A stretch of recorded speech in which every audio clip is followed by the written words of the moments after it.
America show, coming here live out of cornwallrevolutionradio.blogspot.com. It's good to have your company. If you'd like to join in with the live chat, please click on the live chat room link on the right top-hand side of your screen, just below the player of your choice. Today's date is Wednesday, the 14th of October. Hosted along myself are Charlie Rainbow and Nina Innocent, yeah. I can never say it, sorry. All right. Good evening, ladies. Good evening. Good evening. And tonight's guest is the awesome Rob Ryder. Good evening, Rob, and welcome to the show. Good evening. Here we are, take two. Yeah. We're starting a few minutes late because we've had a practice. So, first question, Rob. Can you tell us, please, how you got... You're obviously very well informed about vaccinations. You've been studying them now for 9.5 years. Can you tell us, again, how you got onto the whole trail of learning about vaccinations and stuff? Yeah, so I'll just say again, I'm not a qualified medical doctor. I haven't been to medical school. But I did get an O level in English and maths, which the way I research is all I need, because I only look at simple data and look at what's in it. And you only need simple English and simple mathematics to look at data. You don't need to be a medical doctor to look at simple graphs. So I don't give medical advice because I don't use medicine anyway. And so I seen a television interview with a medical biochemist called Trevor Gunn. So he's got a degree in medical biochemistry, a very clever bloke. But what he was talking about was so simple, I thought, I need to buy this book. So there's a book by Trevor Gunn called The Science of Health and Healing. And this is written by somebody who does know medical biochemistry and how the body works, but he talks about it in a very simple way. So a very simple thing that he spoke about in the interview I seen was, if you're vomiting, if you've got diarrhea, that's because the body wants to get rid of something. Now, that might seem pretty straightforward, and yet how many people will take a pill or Imodium to stop it if they've got diarrhea? Yeah. How many people do that without questioning, oh, why? How many people, if they've got a fever or whatever, they'll take something to lower the fever without questioning why? And it all started to sound simple, so I bought his book, and within the book, he goes into the nature of disease, and then he just made you question, first, why on earth are we vaccinating? And it's a book I'd recommend for everyone. I think we put a link up here in the chat box, as it's called, to an ebook that I wrote. Right. Because when I'd read Trevor's book, there was data in the book, and I needed, before I opened my mouth, to confirm the data was correct. So I sent 3 letters to the Department of Health, which on the link in the chat book, it'll link you to the free ebook I wrote. So that's checktheevidence.com. Click on evidence, documents, and then scroll down to PTA vaccine book PDF. And this will open up a book, which I've got in front of me here. And it'll help the listeners tonight to see visually, if they have access to this, what we're talking about. Because I think the data is quite shocking.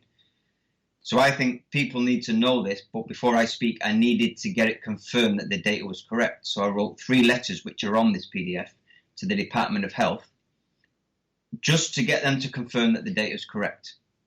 And this is hoping what we'll go through tonight. Okay. So was it about the same time? I know you said you've got a 9-year-old. Was it all relevant because you were thinking about vaccinating your child and you wanted to find out more, or just something that you became interested in? No, I mean, I think like everybody, I mean, a lot of us who have been researching all aspects of like the monetary system. Why do people go to war? The political system. We can see all this madness and craziness around us, and myself, like other people, I've been researching. The monetary system is basically to enslave people into debt. Wars are all corporate wars or agenda wars. They're nothing to do with freedom. And political systems are there to control you. Doesn't matter if it's what system you've got, they're all there to control you. Like most people, the evidence that you're given, you don't question that, because we know of the mass infectious diseases and people dying 100 years ago, and then we know it's not happening now in the West. And the evidence they give you says, well, it's because of vaccination. So I never question that, because you can only question something with the evidence you've got. Yeah. So this was the last thing I'd ever investigated. I thought I knew how the criminality of the world until I stepped into this world, which was glad because it actually led me into the inner world. So you're searching about the outer world, but I'd never looked at the inner world. And this put me on the path to the inner world. And the moment I bought the book, we stopped vaccinating just because I knew it was madness, in my opinion. And my youngest daughter's 9, never been vaccinated, never had the need to visit a doctor. She's had coughs and colds, all the regular things that children get because they're growing, and she's as strong as an ox. So I decided I'm definitely not anti-vaccine because I believe in freedom. It's your first port of call, is freedom. So if you believe in freedom, you can't be anti anything really. So I'm not anti-vaccine. I'm not telling anyone not to vaccinate. But the law is very clear, which is in this book, the law of informed consent. So it's by consent, and you have to be informed of the benefits and the risks and the alternative, them 3 things: benefits, risks, and alternatives. And I'm hoping what we'll go through in a couple of minutes will show you that people aren't being informed properly to make their own choice. So I'm only anti-vaccine for me. I'm not anti-vaccine for anybody else. And the reason I wrote this free PDF is that I thought people need access to know the rights, know the law, and they need to have information to make their own personal choice. Especially with the new coronavirus vaccine that might come into place. Yeah. That's very... Yeah. So where would you like to start? I mean, there is loads to talk about, and I mean, I'd like to think I know a fair bit, and that's like 1 million compared to what you know. But I've got a 7-year-old; he's never been vaccinated, and we researched it well. We went to talks, and again, after doing all the research, it's like, no way! I found out so much; it's unbelievable. You know that, but where would you like to start as a talking point tonight? Well, I always say, why do you vaccinate? So they tell us they're safe, they're effective, and they saved us from in infectious disease so many years ago. And that they create an antibody response, which the antibodies protect you from disease. And I list these questions in this free ebook. So when they're saying these questions, you have to try and answer them questions. Have we gone through the finding the ebook online so they can look at the graphs? Because we did in the first bit and then we got cut off. So is that just it's in the chat room? Yeah. Just so people know it's in the chat room. Yeah. If you want to look at this ebook and the graphs while we're talking. Yeah. Yeah. So if people for those of you that can get onto the ebook anyway, I think the best place to start is smallpox. Because the foundation of all smallpox, or vaccine programs, well, it wiped out smallpox from the face of the earth. Therefore, it's proven. Now, I'm not going to go into the massive history of that because there's a massive history. What I do is, and I've got a terrible memory. I think too many mercury fill-ins. I just don't hold information very well. So I have to simplify the information and get the main important data out. So if somebody's going to tell me something, you can go into massive detail, but actually you never actually understand anything. What is it trying to say? So if we go back to smallpox, so they tell us with the introduction of the vaccine that it wiped out smallpox. Now I'm going to read this data here. So for those that are listening tonight who haven't got access to this, we can read it out. Okay. Obviously, when you see it, it's more visual. And if you have got access, it's on checktheevidence.com, isn't it? Checktheevidence.com. And then go to evidence, scroll halfway down, and then you come to an ebook. Yeah, evidence, documents. Yeah, go to documents. And 3/4 of the way down, it's PTA vaccine book PDF, something like that. Yeah. Free ebook. Yeah.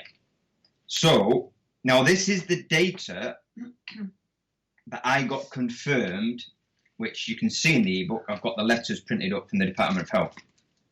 So you've got to be careful that you're giving the correct data out. I'm putting myself in a position talking about vaccines that somebody could libel me or I could be in trouble. Yeah. So I've got to be sure. So I only use government data. So if somebody wants to accuse me, they'll have to actually take the government to court for So this is the smallpox data.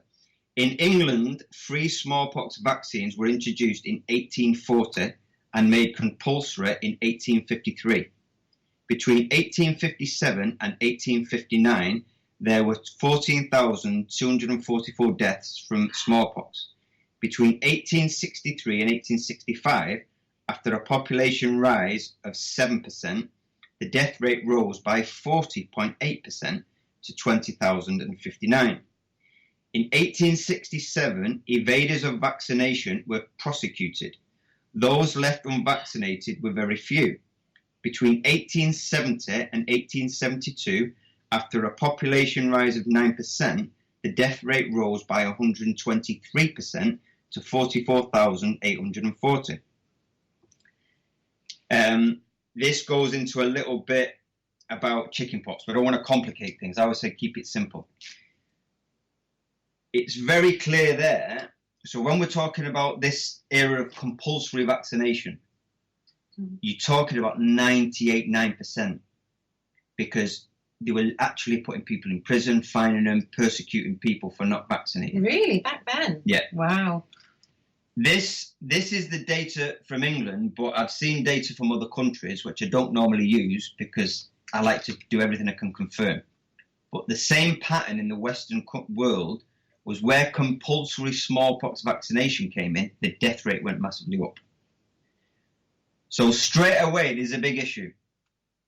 The foundation of the whole vaccination program is it stopped smallpox. But actually what we do know, the death rate went massively up. Now it's not in this book, but in 1885, the people of Leicester came out in approximately 90,000 people from Leicester and the surrounding areas protesting to get rid of compulsory vaccinations. So people power. So if anyone's listening regarding what's happening now, people power worked then. The Leicester authority says, right, no more compulsory vaccinations. So the vaccination dropped right down. But they did say, we're going to bring in public hygiene. So anyone who's worked in a hospital would know hygiene, basic hygiene. You wash your hands, you clean surfaces. You also have to go back to the living conditions in the mid-1800s. There was no central heating, double glazing. You'd have damp on the walls. There wouldn't be clean air in the rooms. There'd be sewage maybe in the streets. So you have to look at living conditions. So they brought in health and hygiene. So they encouraged people at a time to keep the homes clean. Good personal hygiene and good home hygiene. Their death rate massively dropped. So again, I'm not a medical doctor or scientist, but I have got an O level in maths. And it's very simple. When you bring in a procedure for a disease and the disease goes massively up, then it's obviously not protecting or reducing the disease because the death rate's gone up. When a place like Leicester bring in a procedure without a vaccine, but a procedure of hygiene, and the death rate goes down, you would presume, it seems highly likely that it was the sanitary conditions, the better sanitary conditions and the hygiene that was brought in that caused the drop in disease. So there's no justification to say the smallpox vaccine got rid of smallpox. Because after that date, there was a continuation of better hygiene in the country, sanitation, which we're going to see now. So I always say that's your first port of call. There's another one. If people can scan through the book, but we're going to look at polio. I think I've got the polio graph in here, not. But and if you mention vaccines, that's always what people say, isn't it? Oh, but that if it wasn't for vaccines, we'd still have smallpox and polio. So yeah, it's really interesting to hear. And I think actually they die out, don't they? Well, they're the two that they throw at you, smallpox and polio. Yeah. So I've just given you two very clear, distinct bits of information on smallpox that is correct, and that I pretty much guess most doctors don't know that. So this is polio. So the other one they throw at you.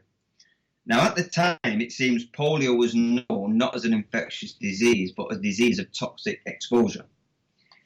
Now, if anyone has found the graph, this is the graph we're looking at now, shows the connection between, there we go, polio and the pesticide use. Right, okay. So at this time, this is the American graph, but I've seen a British graph in another book I've published. There's the British graph as well. And there's an absolute correlation between pesticide use, which contains these three main ingredients, DDT, arsenic and lead, DDT especially, and the prevalence of polio. What's DDT, sorry? It's a pesticide. Right. So its history is here. Well, you can see here it's used as a pesticide, and there's a strong connection between the incidence of polio. Right. Now, I think it was 2004 that it was banned, at a worldwide ban, DDT. Yeah, I remember it's banned. Because it's toxic. Yeah. You can only use it in, say, there's an outbreak of malaria, because they use it to kill the mosquitoes as well. So it's an insecticide, but they can use it to kill mosquitoes. Yeah. So you can get permission to use it if there's a malaria or dengue outbreak, a malaria-borne disease. Right. The fact that it's been made, there's a ban, obviously shows it's toxic. Now, there was a strong correlation between polio and the use of pesticides that contain these ingredients. Now, in the mid-50s, they brought in the polio vaccine, which they say got rid of polio. But as you can see in the graph, they also, don't tell you, but they got rid of DDT in the West. They got rid of DDT and they shipped it over to the developing world, for mosquitoes mainly. And they say somehow a polio virus has got over to the Western world. Well, it wasn't. It was the DDT that shipped over, because polio was known as a Western disease. Not really it was a Western disease. And it was directly connected to toxicity. This being the main one, but any toxic exposure could potentially give you them symptoms. So at the time they brought in the vaccine, they got rid of the DDT, which was the main cause. So you don't expect to see a drop anyway. No. Logically, you'd expect to see a drop. But what they also did is they reclassified polio into about 5 other diseases. Which means if you've got a polio drop, but it's been classified as 5 other diseases, you don't really know if there's been a drop or not anyway. Now, one I cannot pronounce, you might be able to pronounce, Guillain-Barré syndrome. I can't pronounce it. Oh, don't ask me. I'm awful with words. I cannot pronounce it. But there's about 5 different illnesses, chronic illnesses, which would have been classed as polio at that time, but now have different classifications. Does that seem a coincidence that they did that and they got rid of the DDT at the time of the vaccine? Which would make you think that the vaccine got rid of polio. But they did these 2 other things without telling anybody. But did you say that they banned DDT in 2004? Yeah. But did you also say that they stopped using it in the 50s or not? In the West. Yeah, oh, okay. So, just in the so West. I can definitely say in the UK, because I've seen the UK graph, and in America, that's when they got rid of the DDT. So they knew there was a connection with DDT toxic poisoning. Mid-50s. Yeah, it's about around 55. the same time polio was. And when was polio really bad in the UK? Well, you can see the graph here. So that's when it... Let me have a quick look. So you're talking around there, the peak of it. It's at late 40s, 50s. And then it comes down. But it correlates definitely to the pesticide use, especially DDT. Yeah. And what we can touch on a little bit, so they say polio is a virus. One thing, a lot of people have got these viruses in anyway, but they're saying it's the cause of the disease. Sorry. I'm telling my son to be quiet because I can hear him out there shouting. Oh, right, carry on. So they're saying that the polio virus is the cause of the disease. Right. But what we know through toxic exposure to cells is cells produce viruses when they're under toxic stress. And that, I mean, I'm pointing here, but actual emotional stress is a toxin.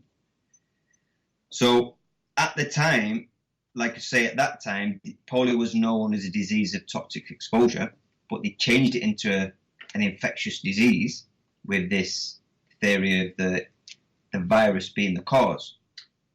So the coronavirus thing now, you're saying that people could catch that by having too much toxicity with the fear mongering, with the emotional side, as well as other toxicities like smoking, what we eat, maybe the meats or whatever. That there's if people are doing too much toxicity stuff, that could be what could be creating that, or.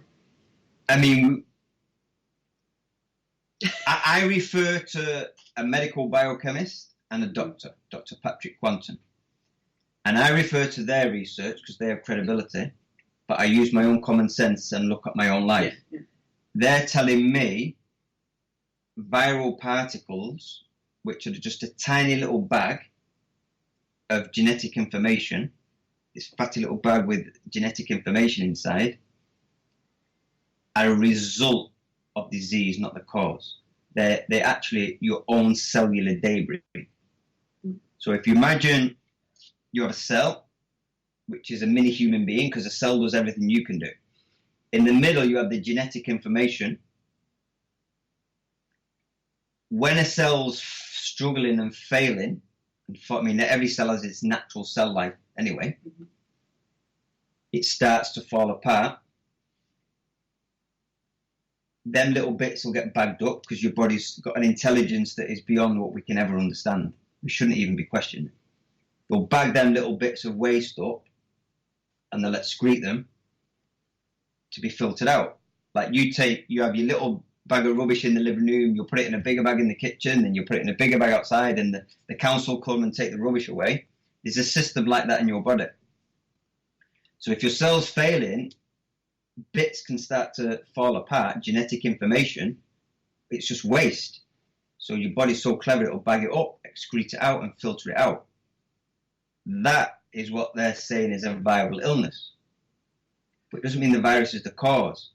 It's like saying driving past a road accident on the motorway or a fire and seeing the firemen. I'm pretty sure they didn't cause the fire or the road accident. They're there after the fact. Oh, that's a good way to look at it. Yeah. Yeah. So that's the way we've got to. Again, I'm re-quoting expert people because I'm not an expert by the book The Science of Health and Healing by Trevor Gunn. So they're the two is that they throw at you first. And for anyone who's listening, who's got on the internet and looked at them graphs, they're more stunning when you see them. So we're going to go through a few more graphs. Yeah. We'll try and explain it a little bit to the viewers who haven't got it. And obviously, we'll talk more about what's going on at the moment in a bit. We'll come into that. This is kind of the foundation. That's it. Yeah. So here you see a graph. So you see notifications of measles. These are official graphs. This is what the doctor gets in his green book on infectious disease. So you see there's a steady up and down of measles. The vaccine drop. So if you were to look at that, you would say, that's quite clear. The vaccine had an effect of reducing the notifications of measles. There's one problem with that anyway. Notifications are just an opinion. It's all they are.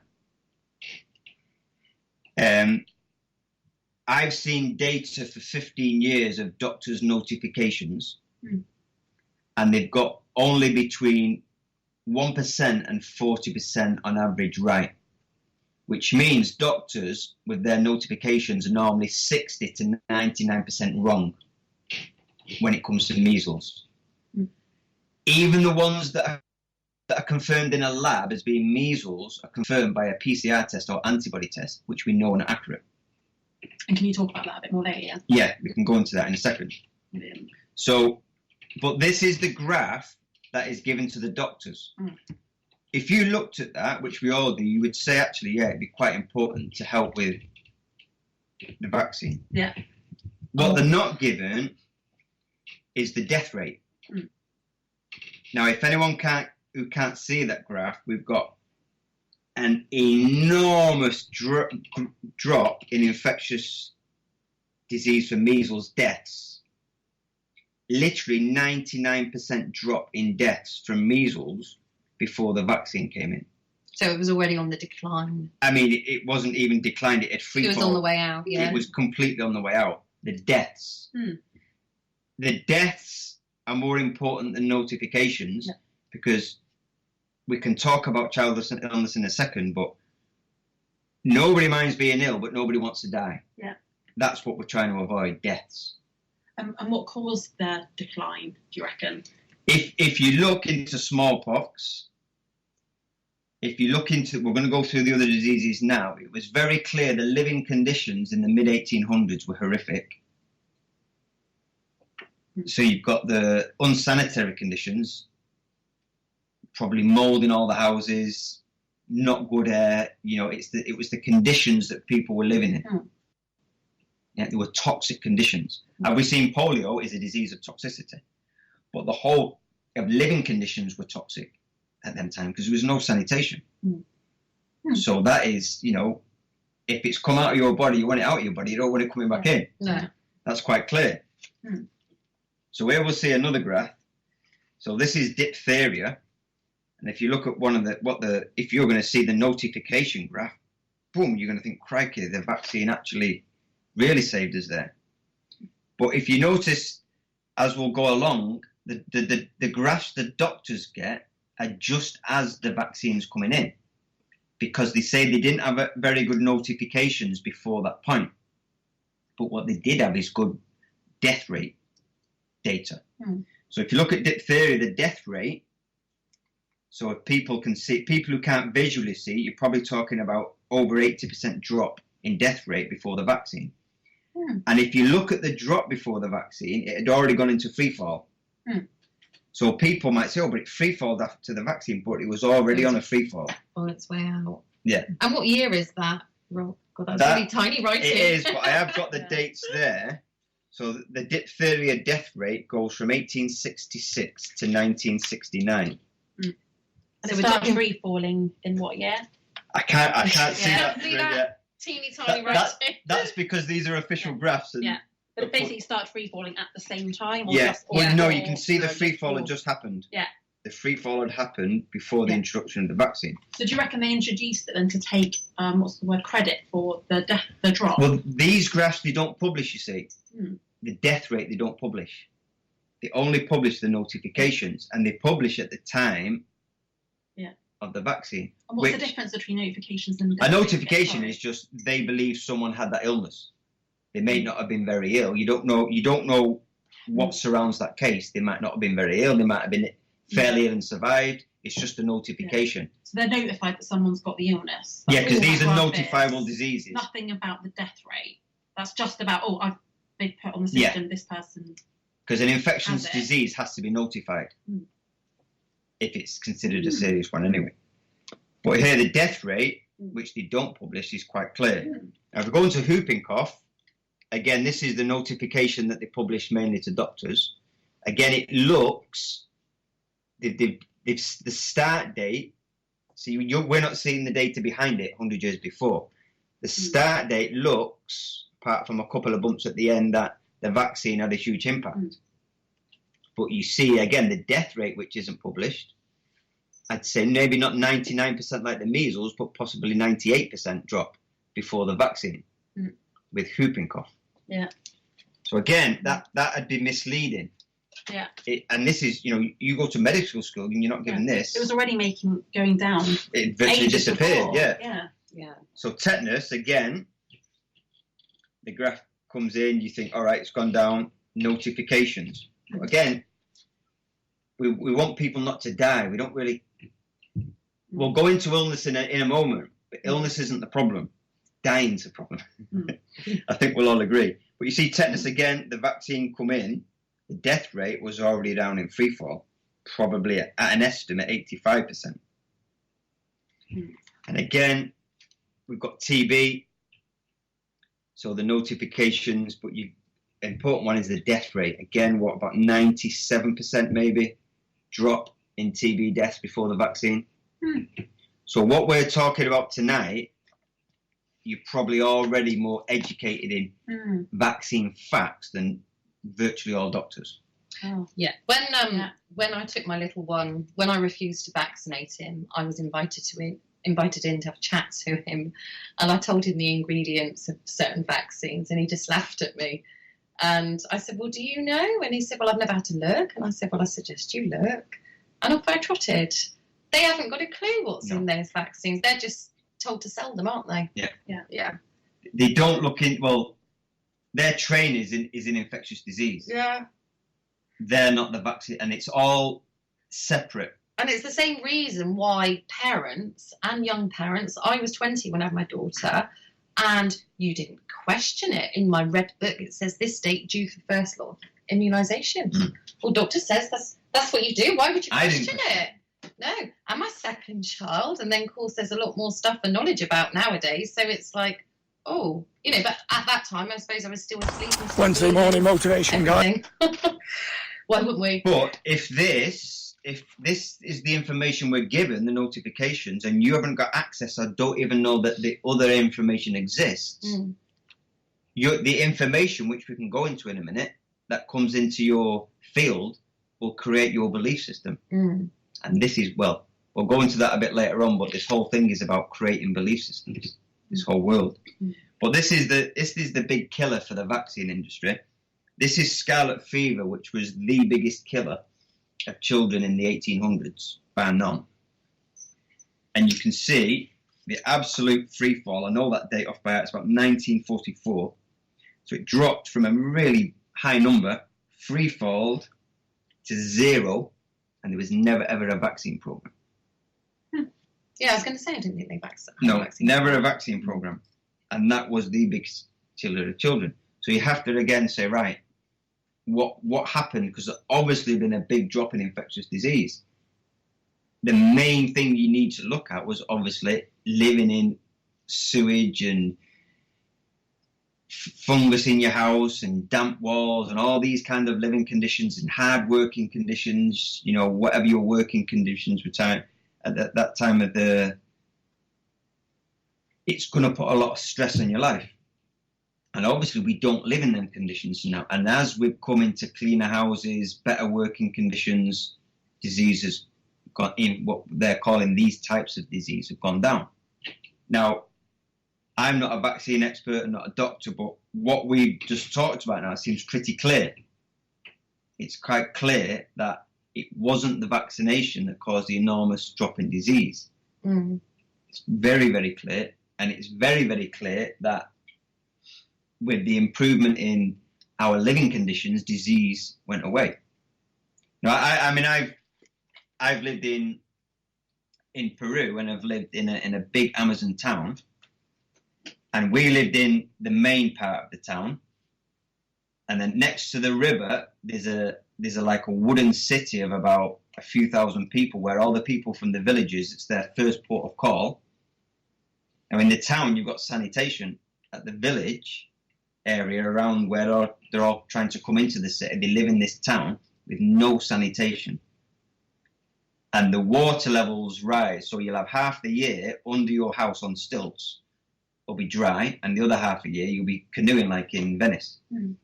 There's no sanitation, so they're literally living in their own filth, and the disease rate is rife, but it's not in the town where there's sanitation. So it seems pretty clear to me that clearing up the environment gets rid of a lot of diseases. Definitely. It's like now I know in one of the talks, and I mean, sure you're well aware, but like diphtheria, why are we vaccinating for that? No, we're not living in these conditions, are we? Yeah.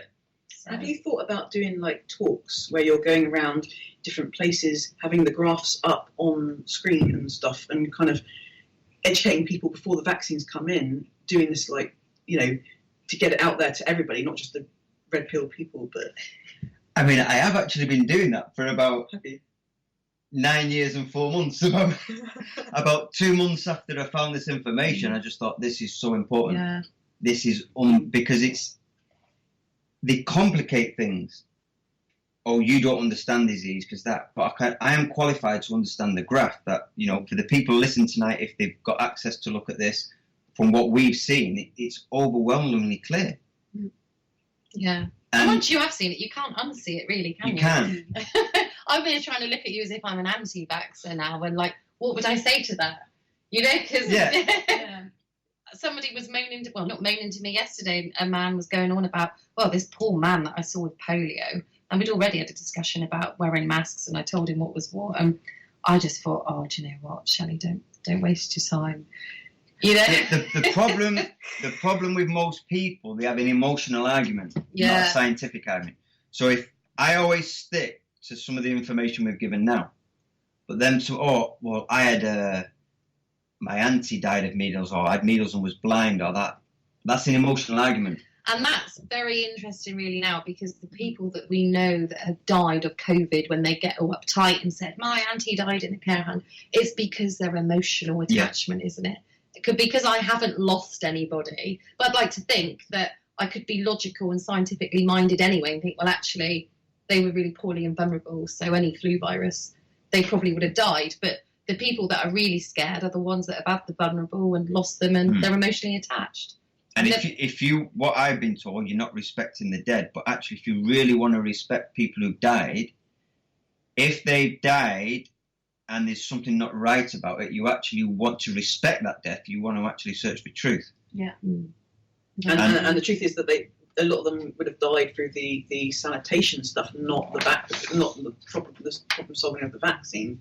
So therefore, because they went, the houses went cleaner, that was what solved it. So then in history, you learn, I don't know if we'd ever go back to that kind of bad sanitation, but in third world countries, that would then say, well, if you cleaned that area up, we could help a lot of people rather than vaccinate them.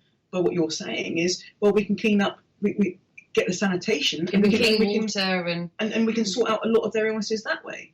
Well, they say, and this is where they're obviously misleading us, our vaccination rates have got rid of disease. Bill Gates is saying we need to push all these vaccines into Africa, Asia, etc. Well, actually, we just proved tonight, I think, in 10 minutes, if you clean up the environment and get rid of the sewage and give people clean, we're approximately 70% water. We're made up of water. So to drink filth is you just constructing yourself with filth. If you drink clean water, you're going to have a clean body. So we don't need to spend these money on vaccine programs. It's overwhelmingly, the data's overwhelming. Yeah. Spend the money getting people clean water. Yeah. But this is just to finish on proving whether vaccines have been successful or not in ridding us of disease. Now, Trevor Gunn, I can't remember which book it was, so he's got The Science of Health and Healing, and he wrote another book just specifically on vaccines. So he was writing for an organisation called the Informed Parent. So people can go to www.informedparent.co.uk, and there's a lady called Magda Taylor she's just like me. She's not a medical expert, but she's done near on 30 years of unbelievable research. She's a real infectious disease historian. So she's got this magazine that I subscribe to called The Informed Parent. So she asked Trevor, who's a medical biochemist, got a degree, who didn't follow the mainstream route. He became a health advisor. So he's a homeopath, which they say homeopath is quackery, but it's not, and we can go into that. But he's a health advisor. So he was writing for the Informed Parent as a medical biochemist to the WHO in 1995 to 98, around that time.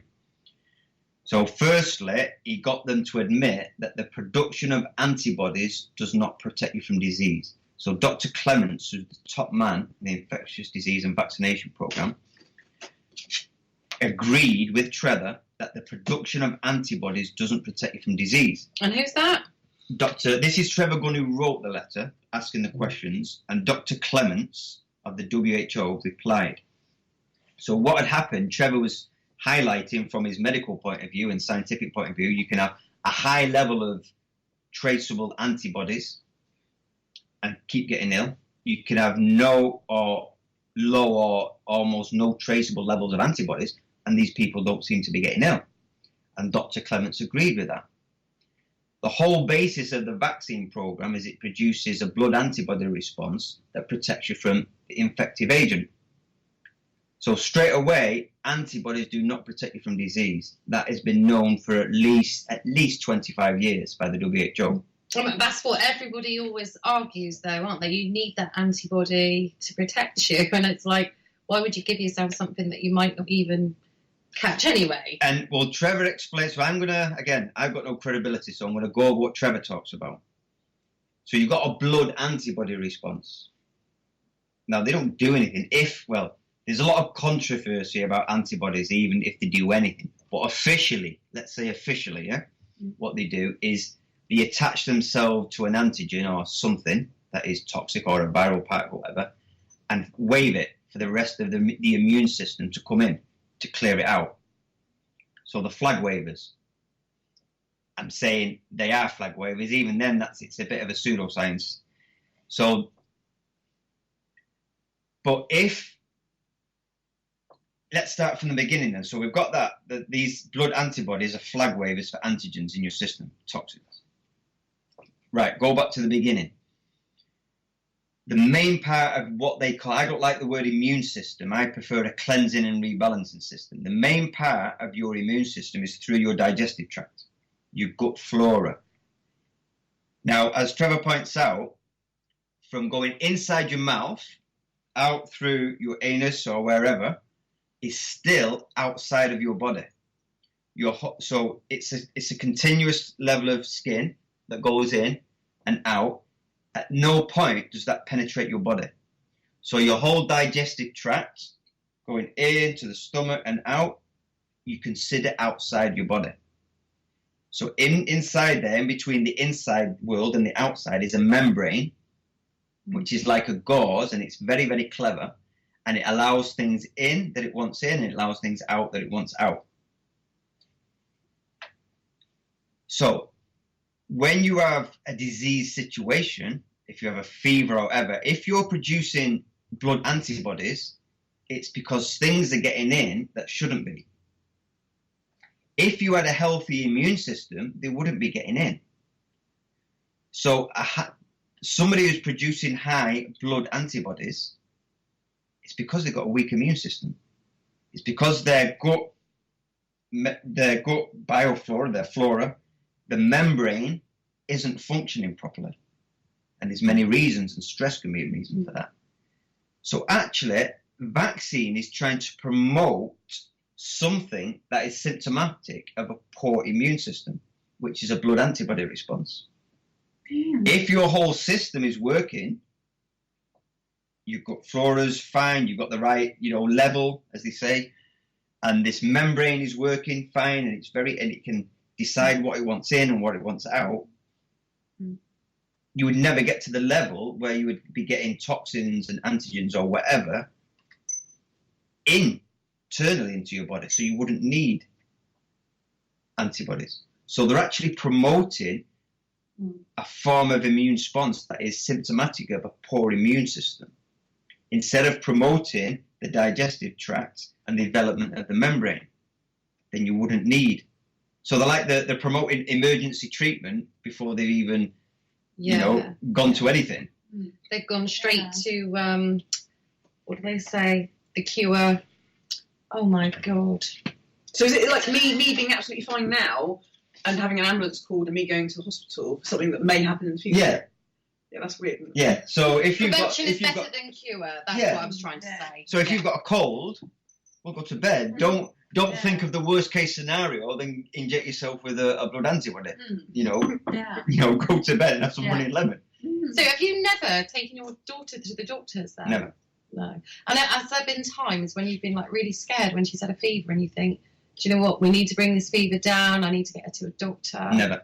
Because I understand the whole process, and I listened to one of your radio interviews with my dad years ago, and like I said, mine was never vaccinated, but I can remember a couple of times when he was like 6-7 months old, he had a raging temperature, and part of me was like, ride it out, just ride it out. But then the other part is like, I've got to give him Calpol.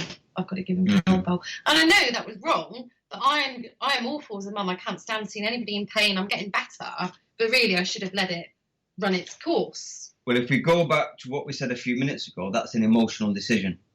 Yes. I'm too emotional. Yeah, and it's obvious that it is going to be because it's your own child. Yeah. Now, fever phobia is one of the most toxic things going around. The NICE guidelines don't recommend lowering fevers. So if you think about a fever, it's heat. Something's being burned up that the body doesn't want. It doesn't matter what it is.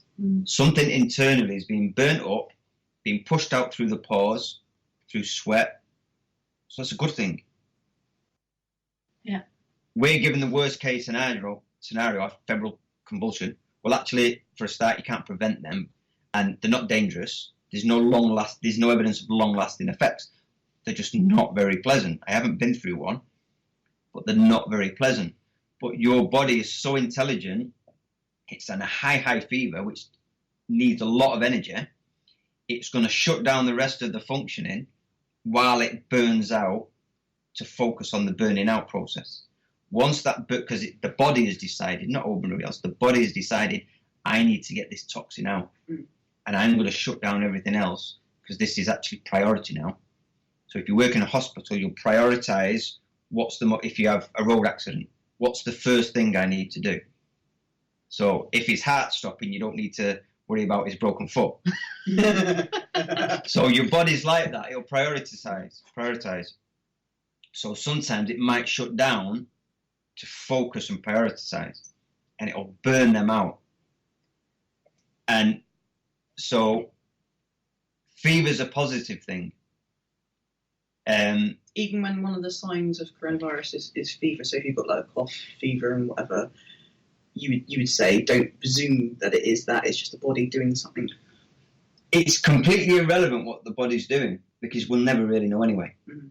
If you've got a fever, your body, which knows far more about you than you, your conscious mind, because we're not very clever, the body has an intelligence that is way beyond us.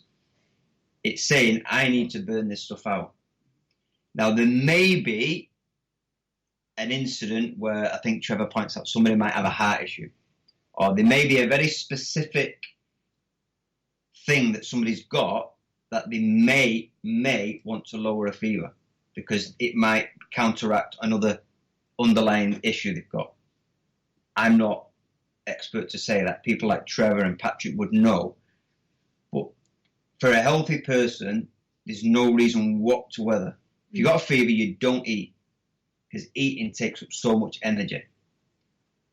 You need the energy to go in the fever. So you relax, you stay cool. You don't try and cool down, but you don't try and heat up. You make sure there's clean air coming in, but you don't sit in the draft. You drink when you're thirsty.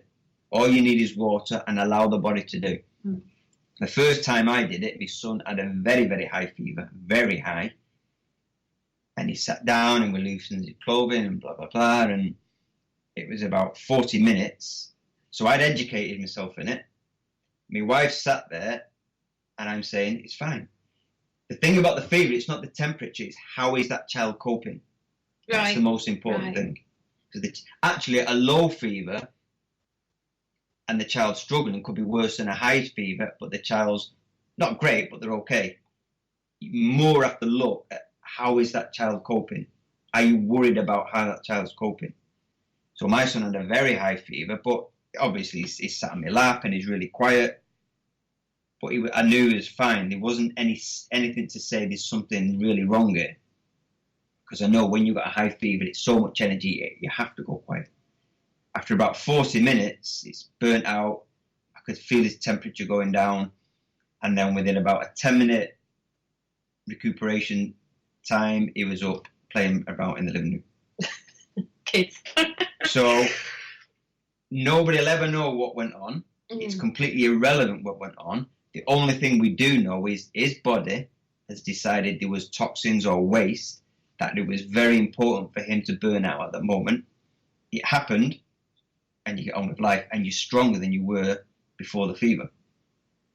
Right. But it's fear-based. That's why they call it fever phobia. It's not.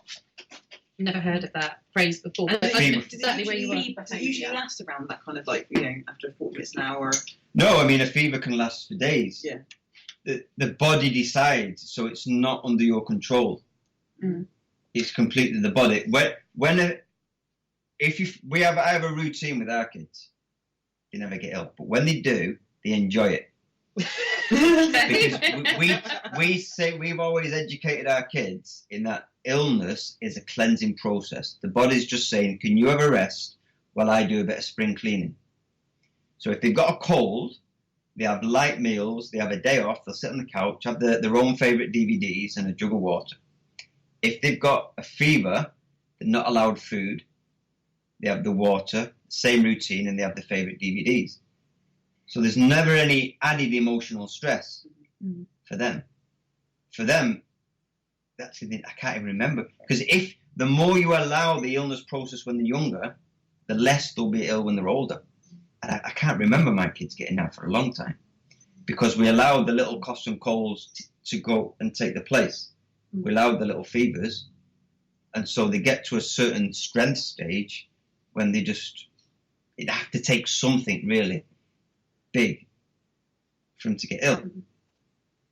Fascinating. And it's a leap of faith, but it's faith using logic.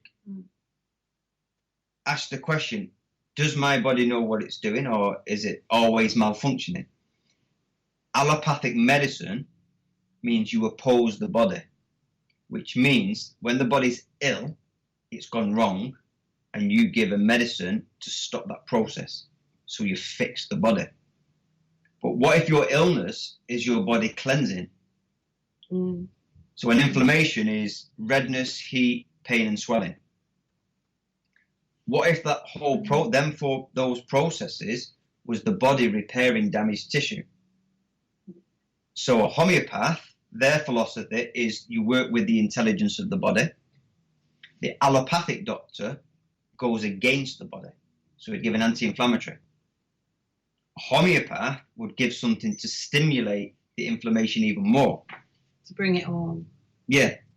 So what you're doing, you've got redness, swelling, so there's obviously some damage. The pain is telling you to rest. So if you've twisted your ankle or whatever, so there's damaged tissue, the inflammation is there to repair it. Now, funny enough, an infection, so with bacteria, is an inflammation with germs. So if an infection is an inflammation, then that comes the added germs. That means the tissue is already damaged before the bacteria are even present. Because the inflammation comes first. The bacteria, so I'm going to repeat now according to Patrick Quanton, who's a doctor who studied all this, but it makes sense to me, that's why I repeat it. The origin of bacteria is the most important thing. We're told they come from outside of us and infect us. But they've shown, since the time of the Pasteur, the origin of bacteria is within diseased tissue. If we didn't have bacteria, we'd be dead. Because it's actually what cleans us out, keeps our tissue clean, because they feed on waste. Yeah. So when your tissues become so damaged, you may get an infection, which is just within that diseased tissue. They can literally evolve, and they've shown this in labs, to the state where the bacteria come out of that tissue, and they're very specific to that tissue. So they're created within the diseased tissue to actually eat that tissue. So your infection is there to clean you up. What's that called? The theory of that, whatever it's called. I mean, germ Germ theory. theory. It's germ theory, which is the other one, isn't it? Yeah. So people like to call this either soil theory or terrain theory. That's it, yeah. So if you look at after the soil, the terrain of your body, rather than evading the germ. The germ theory came in after, didn't it? Well, I mean, these are all theories, and you can go back further and further. But that's what they're using now, isn't it? Germ theory. Yeah, that's from the mid 1800s. I can't remember. I've got the date in the book. Say the mid 1800s. That does what's it called, direct what's going on at the moment, doesn't it? If you go from theory, So at the moment, what's going on at the moment is we're being directed by germ theory, because when they couldn't find diseases that were connected to bacteria,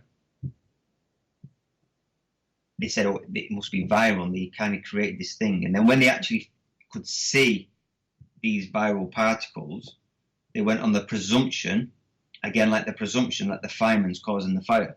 Yeah. So they were presumed, it's a presumption. So what made them change from terrain and soil theory to germ theory? I would say it was an organised plan.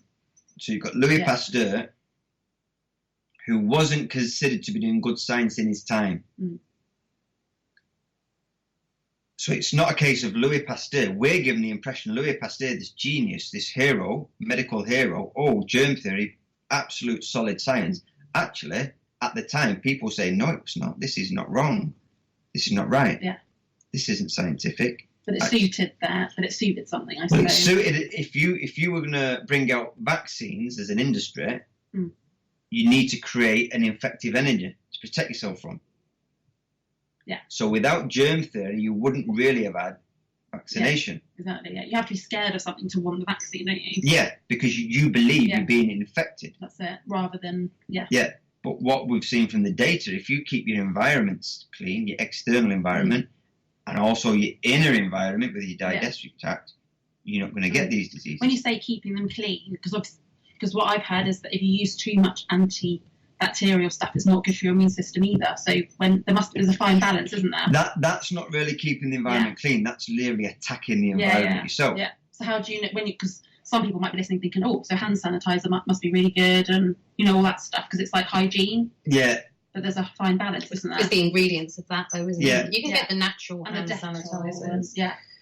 Anyway, we better leave it there for a second. Yeah. Take a break. Yeah. It's all fascinating. We'll stuff. come back. We'll come back to finish and vaccines once and for That's all it, with a letter from the WHO. Brilliant. Woo! And also, if anyone's got any questions, Yes, please put them in the chat put them in the room. live chat, and we'll check them after the break. And I do apologise for all this noise in my house. It's like the son, I think he's moving his bloody bedroom around up there and stuff. And anyway, right, we will be back in a few minutes. Welcome back to the Shelley Tasker Show here on Cornwall Revolution Radio, alongside myself, our co-host Charlie Rainbow and Nina Ellertston. One day we'll get it right. And our guest this evening, Rob Ryder. If you'd like to click on the live chat, click on live chat room, the right top hand corner of your screen, of the player of your choice. If you've got any questions, please ask away. Right, we're in like mid-flow. It's getting exciting. It's getting really exciting there, folks. Second half, everybody's livened up. So, Rob, carry on. Because you've got this bit before we move forward, and we were kind of in the middle of something. So we were just trying to, for those who could see the graphs anyway, but we tried to explain the graphs over the radio, that it's very, very clear that the drop in infectious disease happened because of things like better sanitary conditions, public hygiene, living conditions, and that the death rates were dramatically reduced before the vaccine programs. We know the death rate from smallpox went up with compulsory vaccination, so we've kind of cleared that. We also mentioned that the WHO have admitted that the production of antibodies doesn't equate, in their words, to protection from disease. And we explained a little bit why actually it's not a good way to try and think of immunity. I would say actually immunity doesn't exist. There's no such thing as immunity because one, it's based on the germ theory of being immune from an attack, and two, it means it's a state of permanent well-being. And in fact, we know life has its ups and downs. Life is never permanent. Immunity isn't a fixed thing. So I would say immunity is actually really should be classified as just being in a state of health. If you're in a state of health, then you're not still in a state of balance. Yeah. We have got a question, and actually it's a good one because I wanted to ask this. Steve Kerno, would you say penicillin is a good thing to help clear damaged tissue of excess bacteria? Penicillin being a natural fauna of sorts. I mean, I'll be honest with you, I wouldn't give medical advice. Yeah, because... What's your opinion? I'm just looking at from a scientific way. So, would you want to kill bacteria? That's basically what the question is. Right. Yeah. So I'm presuming we wouldn't because we want it to. that's when you need to get professional advice. Now, your allopathic doctor's advice and then your homeopath advice is going to conflict. Now, my friend who was a doctor for 18 years, Patrick Quanton, who then spent the rest of his life using the homeopathic principle, for me, that's the type of person you'd want to ask. In his own words, I've seen articles on antibiotics and infections. He said, apart from life-saving incidents when an infection has got out of control, he wouldn't recommend the use of antibiotics. Right. Antibiotics, though, and even as Trevor Gunn has said, who doesn't, again, he's not an allopathic health advisor, he's a holistic health advisor. It depends on if for a temporary period your antibiotic can reduce some stress or symptom. Yeah. As long as you're aware that you haven't solved the problem, that you've just took away some of the symptoms, and you're on a path, on a bigger holistic path with it, then you could use antibiotics. But that's not a question I can answer. I'm just giving you a look at the area. That's where you'd have to go to people like Trevor Gunn or Patrick. So I would never give anybody advice, but I'm just saying the principles around that question are, if you were to choose to take antibiotics because of a symptom, remember it's a symptomatic treatment, and if you're going to use antibiotics, it would be clear, recommend, look at the bigger picture around it. Penicillin isn't antibiotics, though, is it? Well, it'll kill the bacteria, but it's allopathic. I mean, so it's anything. If you're going to take an anti-inflammatory because you're in pain, try and take so there's nothing wrong with taking allopathic medicine using modern medicine if you know what you're actually doing, which is suppressing a symptom. So say like I get annually, touch wood, I just don't think I'm going to have it this year because I just feel healthier. Tonsillitis, used to get that once or twice every year. And when I went last time, I said to her, like, if I leave it without antibiotics, when will I start feeling better? Because I am a wimp. She said about another 3 days. And I was like, I can't do it. I've got a child to look after. And I took the antibiotics. I know it's not necessarily a bad thing because they're full of stuff as well, though, aren't they? Yeah. Well, they have poisons within them that your body's got to get rid of. So if your tonsils are swollen and they're infected, then that is stuff internally coming out. Yeah. So you've stopped that process. Yeah. Yeah. But if you consciously made that decision, because at the moment I can't deal with this illness. Yeah. Which people do that. I'm not against modern medicine. What I'm saying, people should be aware of what they're using and why they're using it. Yeah. If you've got this illness, I need suppressive medicine at the moment because I can't deal with that illness process. Disease is a process. It's not a thing. It's a process that takes place within your body to clear out. If you're at a stage in your life through certain pressures, you can't deal with that illness and you take some medicine, that's fine. That's your free choice.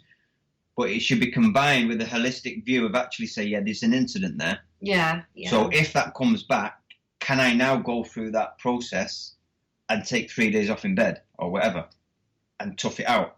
Yeah. So when I first read, before I read this, because this is an interesting point.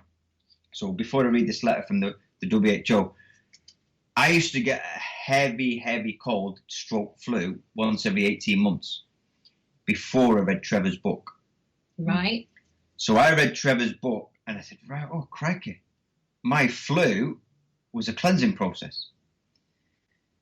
So I got, not long after I got the book, I got this heavy cold, flu, and I thought, I'm going to stick it out.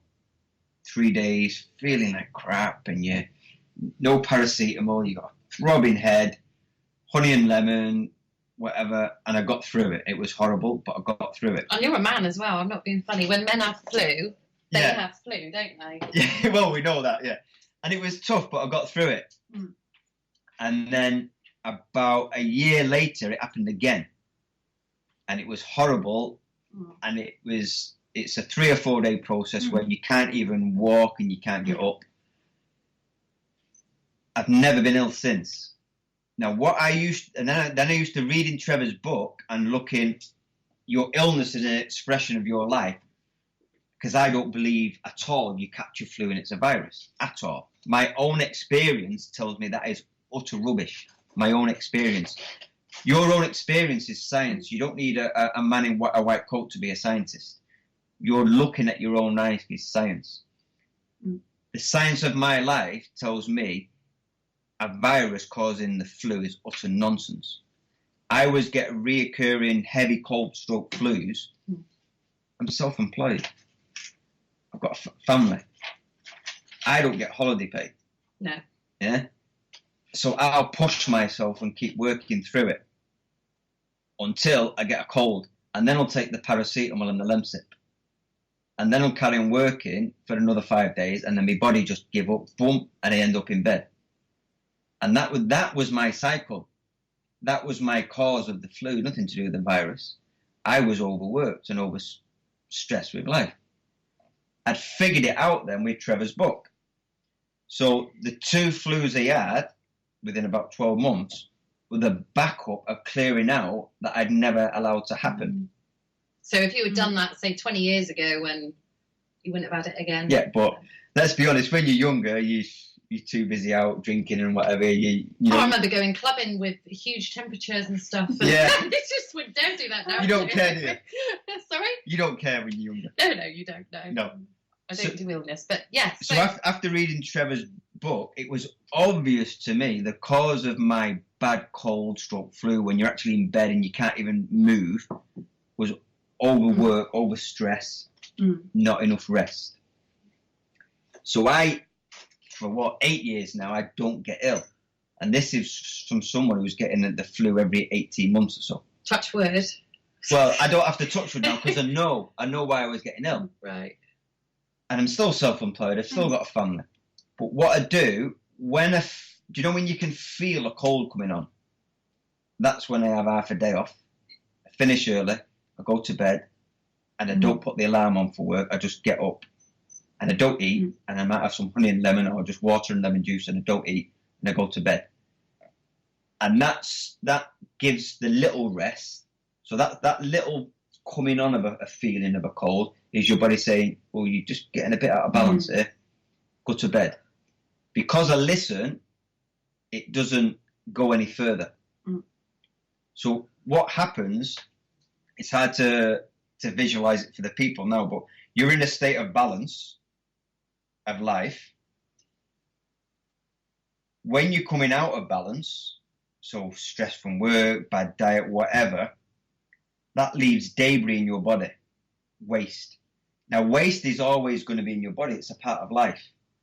But when you go over your balance, so you've gone a little bit because you're not resting, the waste is building up, then you'll get a little illness. All that is your body trying to clear out to restore balance. That's it.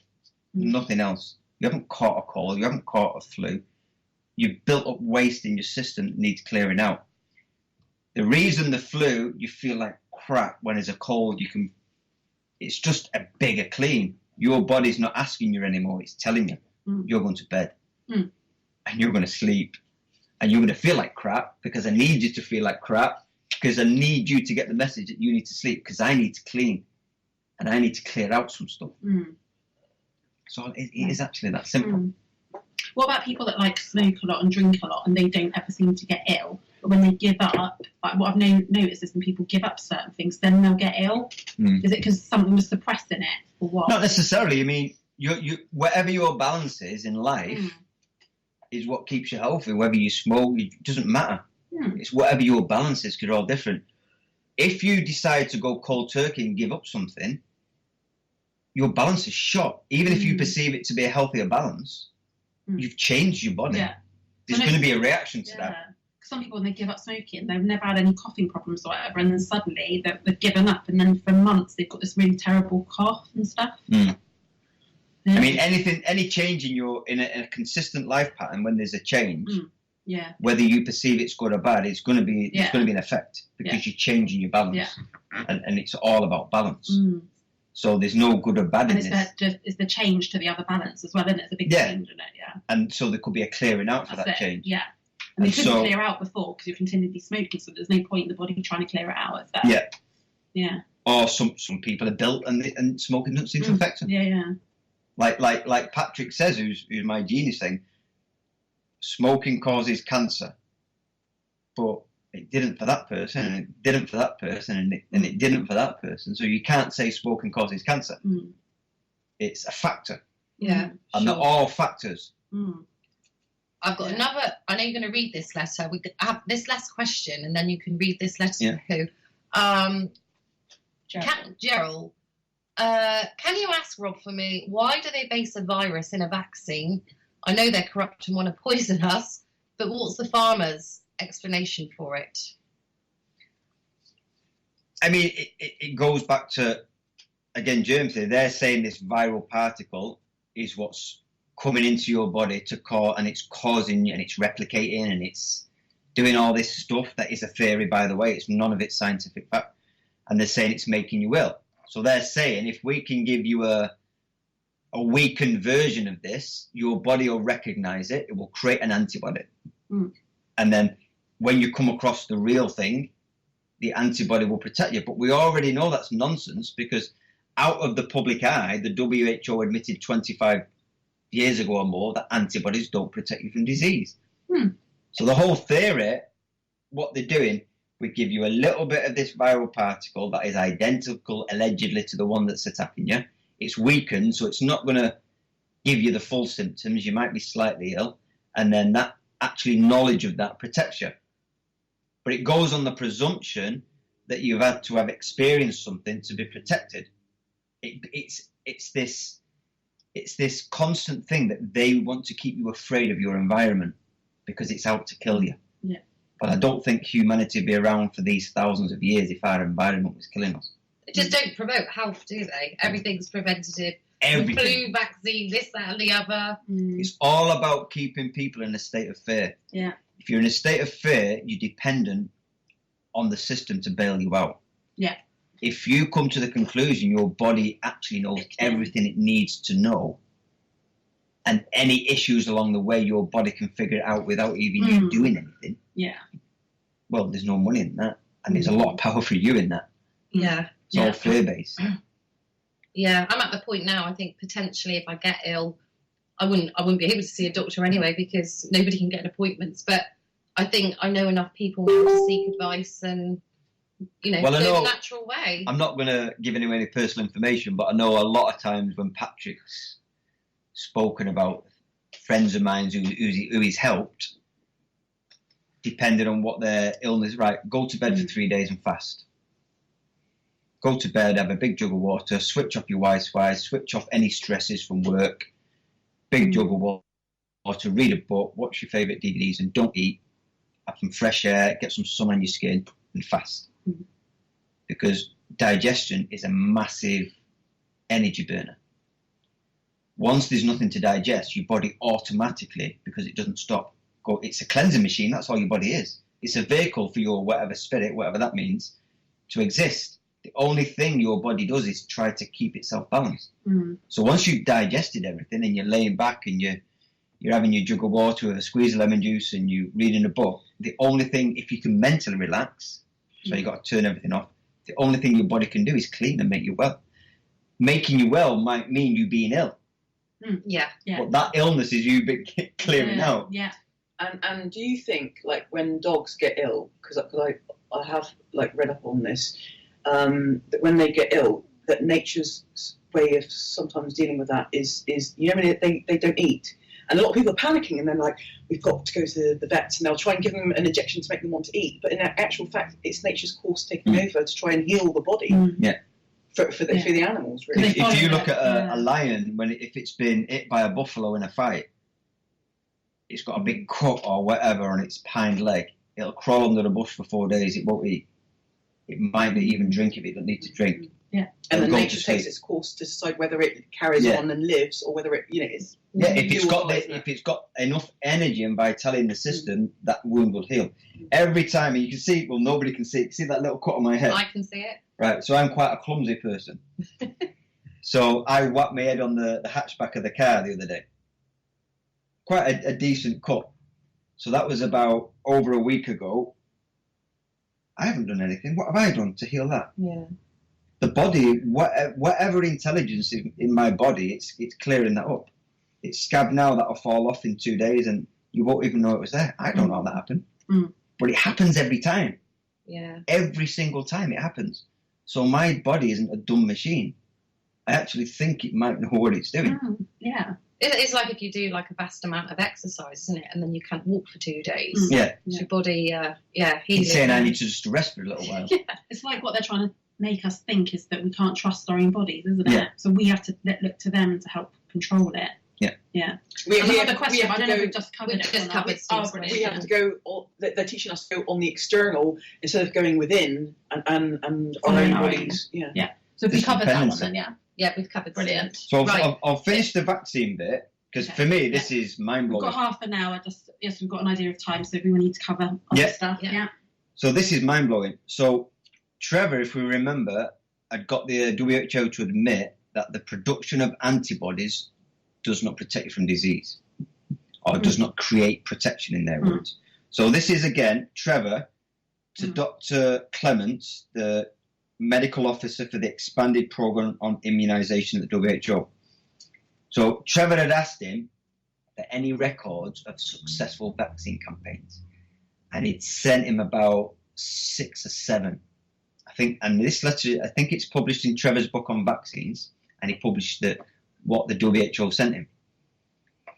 So Trevor sent the records back because he's quite a clever bloke, and he highlighted all the things that either weren't included or the wrong conclusions. So remember, he's asking a simple question to the WHO. Can you show me records of a successful vaccine? You would think that would be an easy question to answer. Now, they didn't send him data from the West because we've just talked about the Western data today, and it's pretty clear that it was clean water and sanitation and the like that reduced disease. So they sent him studies from the developing world. So Trevor sent the studies back and he highlighted all the errors. And this is what the top man in the WHO said. Thank you for your long letter dated 16th of January. So this is 1998. May I compliment you on your careful and expansive response to my earlier letter. I very much respect your diligence at looking at the literature and carefully considering the issues. You asked many questions in the text of your letter which would entail a considerable amount of work on my part to answer. While of great interest to you and me, I'm not sure that really benefits the lay audiences. The point is that the expanded program on immunisation continues to believe in the value of child immunisations as being of overwhelming value to the human race. Until the unlikely moment we have developed perfect vaccines administered by perfect vaccinators, there will remain problems from time to time. But these problems in no way mitigate against the widespread use of vaccines. Nonetheless, national policymakers must make wise and often difficult decisions on what vaccines to include in the national schedule. I do not feel that it is a right medium to embark on a scientific point-to-point defence of vaccines. My concession to this is to add that vitamin A administration with immunisation is part of EPI's policy. So that's Dr. Clements. I'll quickly highlight a couple of unbelievable things in it. So he's actually thanking Trevor for his diligence. So Trevor's responded diligently. He's done his work as a medical, but he's actually done good work, and he respects him for that. It says you ask many questions. So Trevor's this is a self-employed homeopath working for free. He's questioning the top man at the WHO with unlimited Rockefeller and Bill Gates money. Yeah, so unlimited resources. He said it would take a considerable amount of my work on his part to answer, but he's got unlimited resources. It's a simple question. Can you prove success of vaccines? While of great interest to you and me, I'm not sure it really benefits the lay audience, which is me and you. So what the top man in the WHO is saying, yeah, you've shown that I haven't proven a successful vaccine campaign, but let's keep it between us, if you don't mind. That's what he's basically saying there. And And he goes on to say they believe, so vaccine for them is a belief. It's not a scientifically proven system. It's a belief system because they haven't got anything to back it up.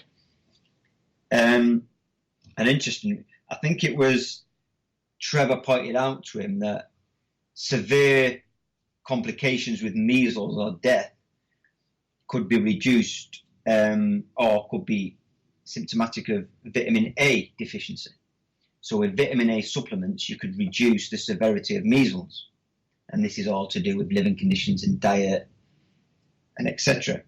And so he conceded to say that's a good. So the top man in the WHO is talking to a self-employed homeopath, admitting he's got good ideas and saying he's going to put, the top man in the WHO is going to put vitamin A supplements with this vaccine. If that was me, if I was in charge, and I think, crikey, this guy knows more than me, I'm going to employ him and I'm going to be his understudy. So if you then take a measles program into Uganda or wherever, you supplement it with a vitamin A, how do you know the reduction in severity of measles is due to the vaccine or the vitamin A supplement when we already know that the vitamin A supplement would help? How could you separate the two? So that's quite misleading. But the fact that he didn't want him to publish a letter showing that he cannot prove a successful vaccine campaign is astounding. Yeah. It's unbelievable. Well, I can't believe he said this would not be, he doesn't feel it would be interesting to the lay audience. Like, why wouldn't it be? Yeah. And if people read the letters at the end of my free book that I've got off Jane Ellison MP, they repeat this thing, yeah, your data's correct. The drop was, she even admits it was caused, the drop was caused by clean, but the vaccine, it's like this cognitive, they got these two belief systems held together. Now, whether they're deliberately misleading, but I mean, if we've got time, we can mention the power of belief systems can override anything. Yeah. Anything belief system. Yeah. Are you talking kind of like, well, positive thinking? Not really. It's just... Well, the idea of you can catch a virus, the thought, the belief system, that's very powerful in of itself, isn't it? Well, that straight away, that puts you in fight and flight. Yeah. And does that attract the virus to you as well? I think law of attraction term, they say, I know it's a whole different subject, but if you're saying, I don't want this... Well, what happens to a man when his wife's having labour pains? Well, sometimes they have labour pains as well, Yeah. don't they? Yeah. So... symptomatic. That's all mind. Yeah. Yeah. So... fear of a certain illness, you could symptomatically, we know that just through that simple example, you could create that. So I started looking, there's a book, if anyone knows, called The Biology of Belief by Dr. Bruce Lipton. Oh, Bruce Lipton, I love him. And again, I get really confused with complicated language. So when I read a book, I have to simplify it because I'm not very clever. And I have to say... Can you stop putting yourself down, please? Not very clever. Clever with these clever words. So they Right. use these clever words, and we put them on a pedestal because they know what a chromosome is and DNA and all this. Yeah. Actually, no, let's simplify it. So I read these books and what does it actually mean? And that is the clue to what life is. All life is movement. That's all it is. There's no, if something's frozen, there's no life. All that is movement. Movement happens when your energy field, and your body is the most condensed part of your energy field, and it's constantly communicating with the outer world. It's not separate to it, but it's constantly communicating and exchanging energy. Information, that's all it is, information exchange. Whether it be the noise from the bus that's passing or even something you physically, it's an exchange of information. So what Bruce Lipton found out, the brain of your cell isn't the DNA. So your life, even what we're told, DNA is what controls life. It's not. Because what he did, they take the DNA out of the cell and the nucleus out of the cell, and the cell carried on functioning and living normally. Ooh. Now, if you took your brain out... Your DNA as well. Well, yeah, if you take your brain out, you're dead. Yeah, boom. Brain dead, you can't have life because your brain is what controls all movement.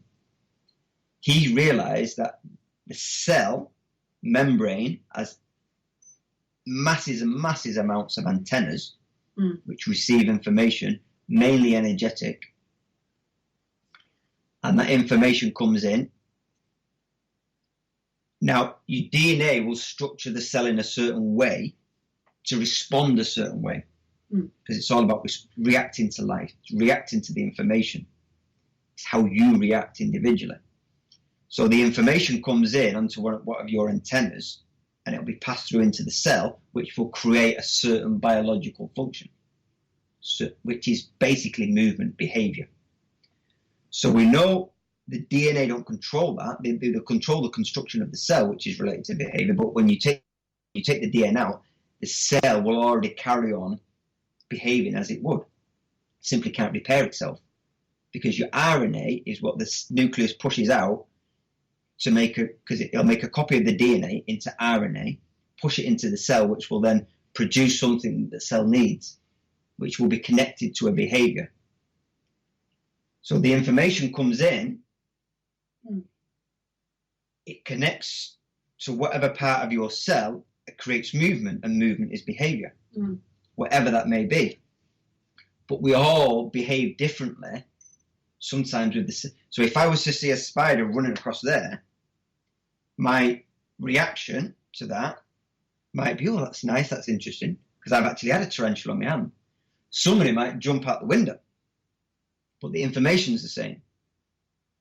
So the information, before it's reacted upon, comes through your perception. So the spider's just a spider, but how are we perceiving it? If you're jumping through the door, you're afraid.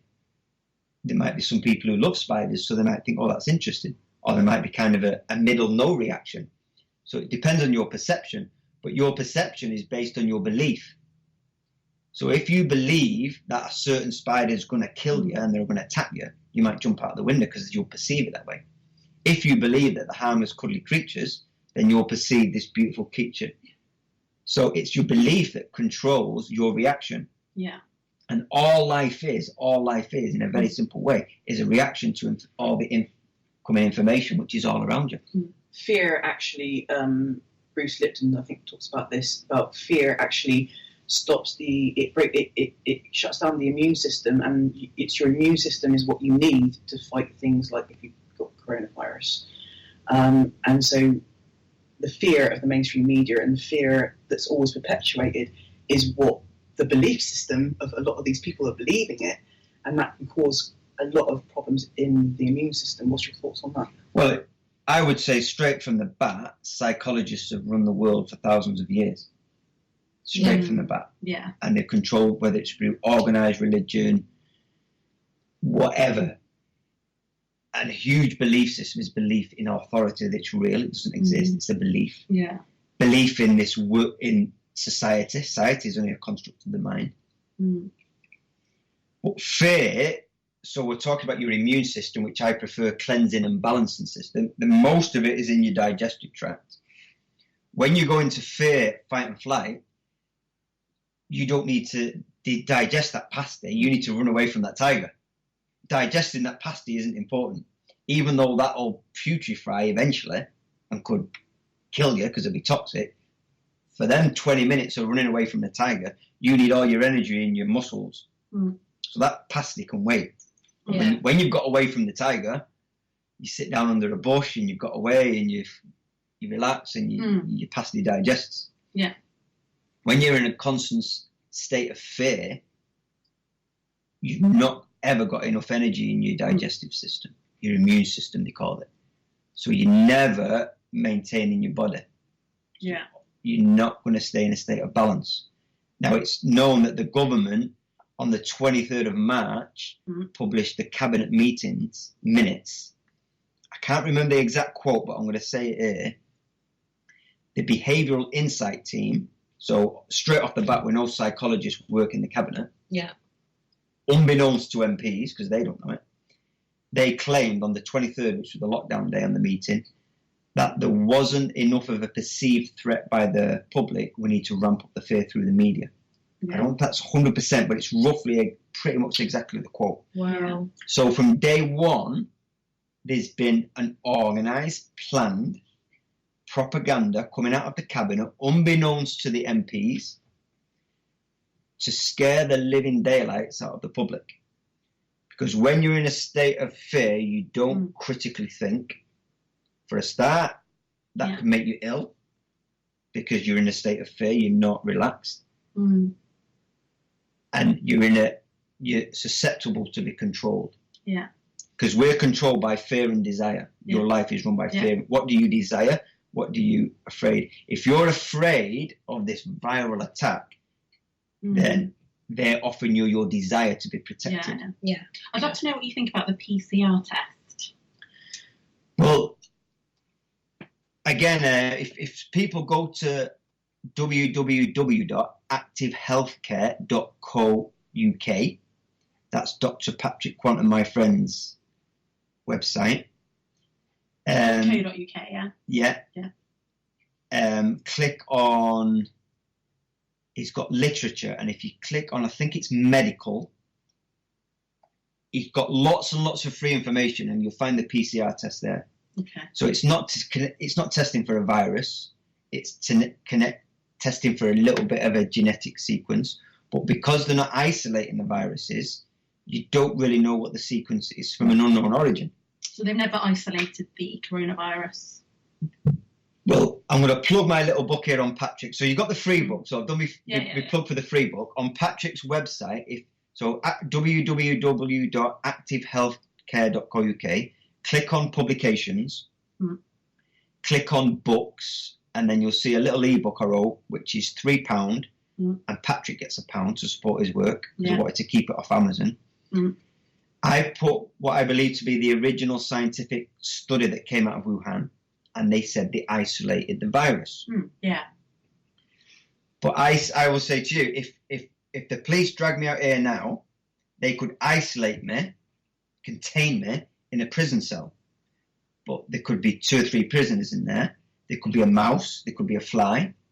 If you were to extract the information from that cell, it would be information from a lot of sources. So you couldn't differentiate what is my information and what is the other prisoner, what is the mouse, the fly. Right.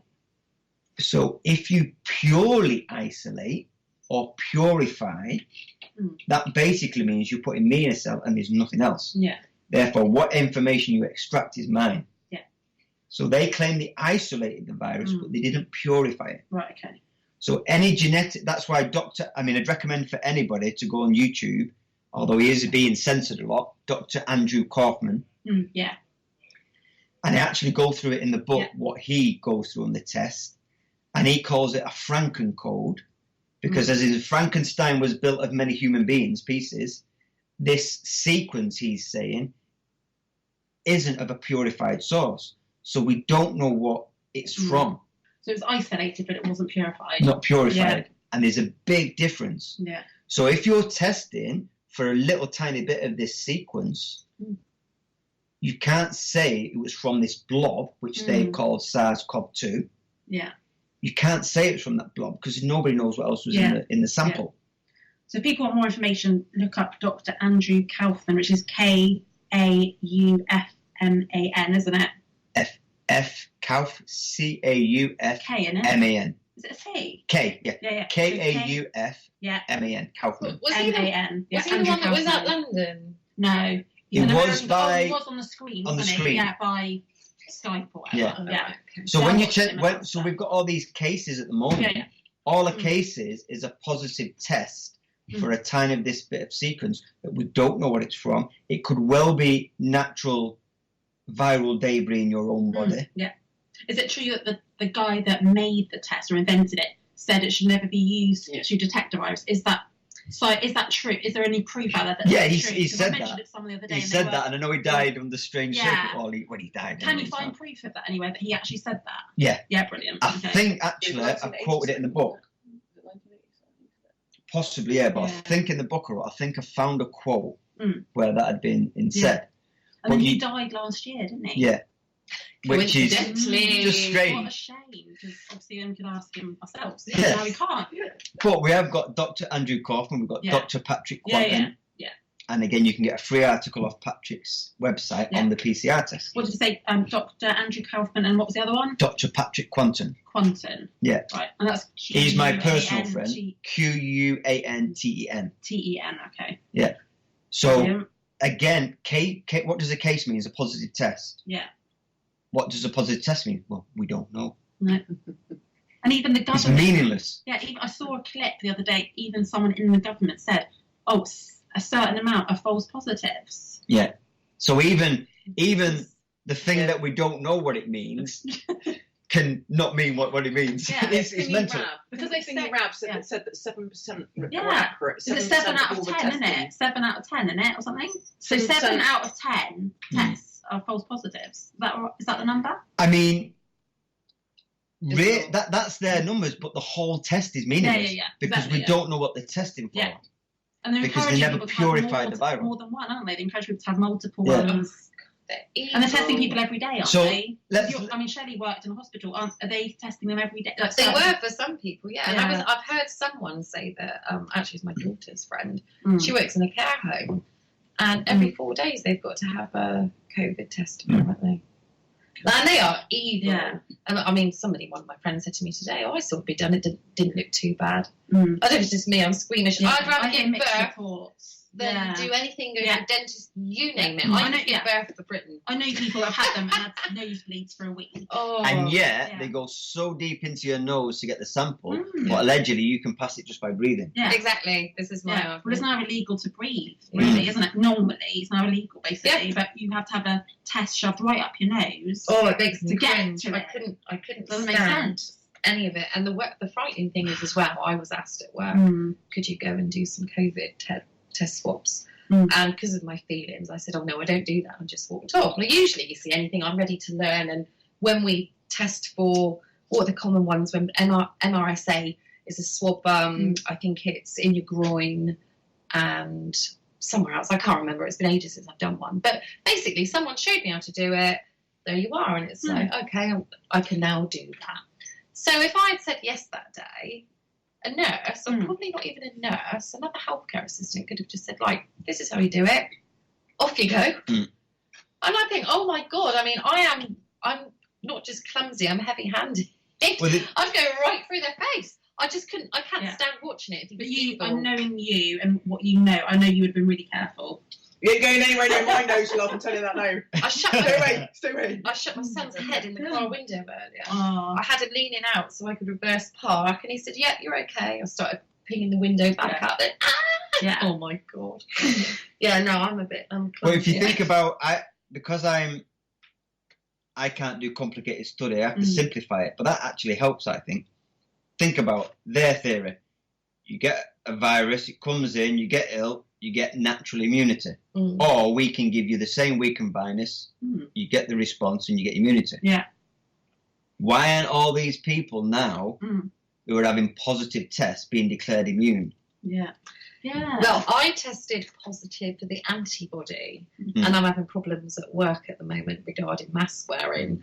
And when I said to my boss the other day, I said, well, I have been tested actually, and I've, had the antibody test and apparently have the antibodies. And then she said, well, you do realise you can get it twice, So why are we vaccinating them? Well, exactly. And also we know that there's no such thing as a specific antibodies. An antibody can be used for various reasons. But it'll be like the whole tetanus one, won't it? You have to have it done yearly. It'll be like the flu jab. It'll become a yearly thing.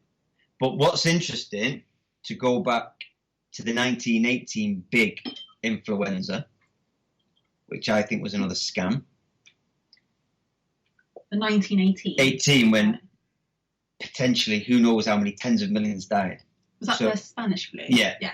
So they claim, even though they had no technology to prove it, that there was a virus going round, flu virus going around killing all these people. Obviously, they can't prove it. At the time in America, and I put the link to one of the studies in the book I wrote. It's called Medical Fascism in the book, because I think we're in a medical fascist dictatorship now. Massively. So 100 years ago, or slightly over, they took 100 American Navy volunteers. I think they were Navy. They split them up. So you got these swine flu, these terrible, horrific, deadly flu, like Boris Johnson says. It's repeating the same thing. They got some of them to go around hugging and kissing on the cheek of swine flu victims. They extracted the mucus out of the nose of some swine flu patients and injected it up the nose of these volunteers. And they got some swine flu patients to stand face to face, open mouth, and cough. Oh, I read that the other week. Yeah. Nobody ill. They couldn't get anyone to catch it, could they? So where's this contagion theory? Yeah. If I wanted to look that up, where would I find that? I'll find the link out of my book and I can send it to you. Oh, great. So it's all in your book? Yeah. Is that the £3 book? That's the £3 book. Yeah. But it's just, I don't mind paying £3. No, I can get the PDF for £3. It's all right. Yeah, that's great. But what's important? It's just great that someone's done again. Research, oh, definitely. Look at what was happening we know, like Bruce Lipton said, life is the environment or your body reacting to the environment. Yeah. You can't separate the two. So we know infectious disease, the mate was living in sewage and the conditions, etc. What happened in 1918? Why was this enormous death from flu? We just had the first greatest world war ever. Oh, they were all vaccinated, weren't they? Well, not just that. First of all, you've got the psychological effect of people absolutely traumatized. You'd had a war that the world had never seen before, horrors that we'd never really seen before. Yeah. The living conditions that we know about anyway. You've got this horror. Then you've got what Trevor describes as, and other researchers have said, when doctors don't know what to do, they prefer to do something than nothing because they're not liable. Yeah. If a doctor allows someone to die, they could be in trouble.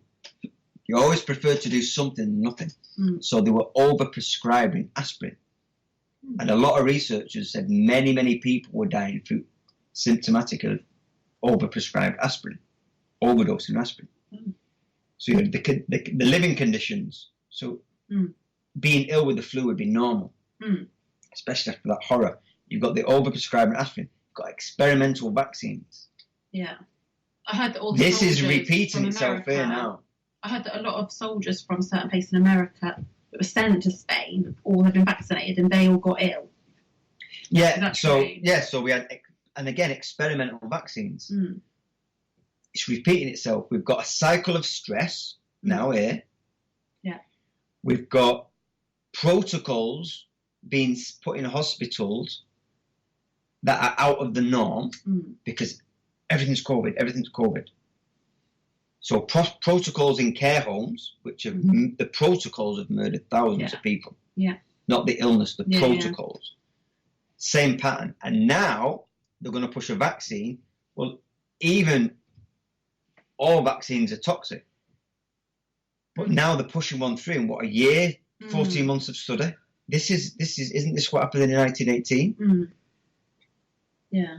And to say, we go back to the very beginning of tonight, vaccines are safe and effective. Well, we know there's no evidence of being effective. Are they safe? The British government have paid out, the last Freedom of Information request was 74 million in damage. 64 million? 74. Oh, sorry, 74, yeah. Now, most people don't know there's a damage vaccine scheme. You can't claim until the baby's 2. So, and then it's on you to prove wrongdoing. Very, very difficult. In America, they paid out over 4 billion. Now, you go around the world, you're talking billions. Yeah. And that is the tip of a very big iceberg. So there's no way in the world bring on your show the best immunologist, best doctor, whatever. They cannot make a statement that vaccines are safe. Yeah. You cannot make that is actually wrong. Well, we're all allergic to different things, aren't we? One thing, some people are allergic to penicillin, so it's got to be the same as vaccines. Again, it might be right for you. You might not get any effects or some of it, but then for somebody else, it's going to be fatal, isn't it? And I've posted a few times that form that you've said about just to get things going. In the early days, I posted it on a Flogit site at about 11 o'clock one night. Vaccine damage claim form. Oh my God, it went nuts. People were being horrified, and then other people were messaging me, my son was vaccine damaged and stuff. And how do you? Biggest fear. Yeah, and what these people, you think they're healthy and then they suddenly come down with something. Well, they're obviously not healthy, or something outside is causing their insides. I think before we're coming out, you mentioned Jane Donoghue, was it? Jane Donegan, I think. Donegan, right? I read a paper of hers going back a few years, and I'm sure, I can't remember the paper, but she mentioned every case of meningitis she's seen had a previous fever suppression. Ah, that's very. I've never heard of that. So before. again, I wanted to know that. if you think of fever as burning stuff out from inside your body it doesn't want, if you stop that, you're internalizing the toxins. What is meningitis? It's an internalized disease of toxicity. It's an internal disease. Yeah. So to prevent, you don't catch meningitis. You can. It's the internalization of toxicity. And bacteria and viruses may be part of that. Yeah. To stop disease becoming internal, you want to promote health in your digestive tract, and more important, the membrane. Stress affects that. So if you've not been vaccinated, because the vaccine, as Trevor points out, especially before 6 months when it's not really growing, it's not really tight, and it needs to grow and develop, he creates what he calls, I think it's a porous membrane. A leaky membrane, so it's not working properly. Right. Is that why a lot of people end up with leaky gut, they call it, don't they? Well, yeah, so things are becoming, so you can get allergies because things are becoming internalized. So if you're sneezing because of pollen, it's not because pollen is dangerous, it's because it's got in your blood. So your body's so clever, it's going to say, I'm going to stop it at source. So people take the antihistamines. Yeah, I do. So what you're doing is you're allowing the toxicity then to get in your blood, where it could cause a problem. So that's why homeopathy will think, all right, I'll give you some local honey, because that'll be a tiny dose of the local pollen you're affected to help your body along and deal with the actual real issue of it getting into the blood. And then obviously the membrane is heavily connected to stress. So you don't necessarily have to be vaccinated to get meningitis. It's to do with internalized toxicity, which could be directly from a vaccine, or it could be built up stress. It could be toxicity, the body's, whatever. It could be, stress is psychological stress is a massive impact. So with animals, if you're allergic to animals, the honey thing with that, with pollen, if you're allergic to animals, what would you do without taking the antihistamine to have a little bit of that? I mean, I'm not a homeopath. I only understand the principle, but the principle of homeopathy is you give a little bit of what's making you ill. So you stimulate the symptom even more. So if you've got a fever, they may prescribe. There's lots of different fever remedies. They might give you belladonna. Now, belladonna is a poison.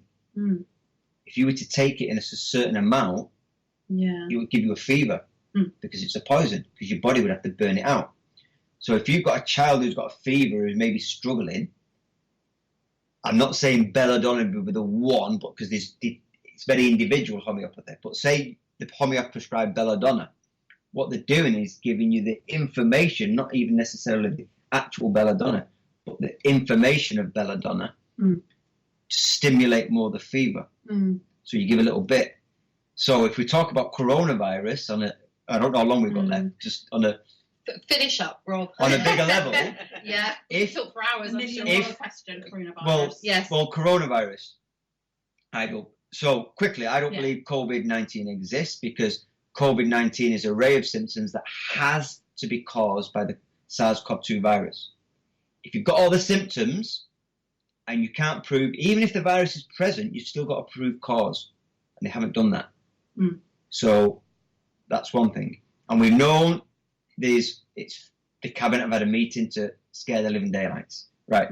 So the crux of everything, if you've given up your sovereignty, you're not even aware of your sovereignty. And the universe always wants balance, and we're out of balance. If I was a homeopath looking at humanity from space, I would give them fascism beat the bloody lights out of you to wake up. Yeah? Yeah. Homeopathy wakes your system up to what it's not dealing with. At the moment, humanity, for a long, long, long time, has lost its own sense of sovereignty and not dealing with the people who are manipulating them. The best way, how many people have woke up because of what's happened?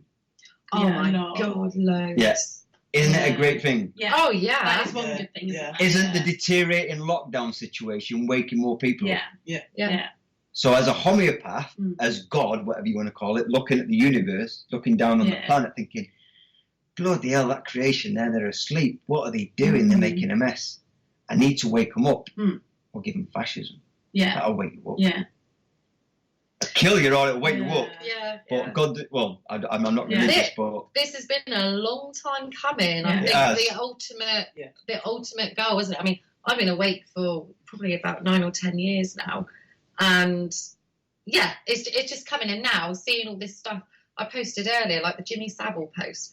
When I was telling people about that, they were laughing at me, and then ding dong, you know, the cat's out the bag, and all these other things. Now people are questioning it, so that by them making us go in bubbles of 6 that we can't do that and stuff, I think they've done us a favour, because people are like, well, why can we do this? Why can't we do that? It's like a paradox, isn't it? Because they're waking us up at the same time as bringing in all these. I'm not saying they're here to help, but maybe they are. You know, they're certainly helping. Weird, and the more draconian the steps go, the more Boris keeps pushing.